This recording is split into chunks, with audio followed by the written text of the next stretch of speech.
కాకినాడ జిల్లా తుని కొమ్మరిలోవ తపోవనం ఆశ్రమంలో జగద్గురు దత్తాత్రేయ స్వామి వారి జయంతిని పురస్కరించుకుని ప్రత్యేక పూజా కార్యక్రమాలు నిర్వహించారు.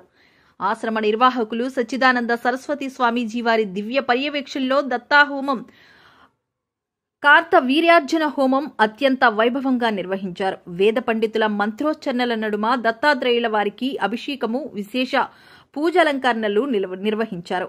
అనంతరం స్వామీజీ భక్తులకు అనుగ్రహ భాషణం చేశారు. దత్తప్రభువు ఆరాధన వల్ల విశేష ఫలితాలు ఉంటాయని వివరించారు.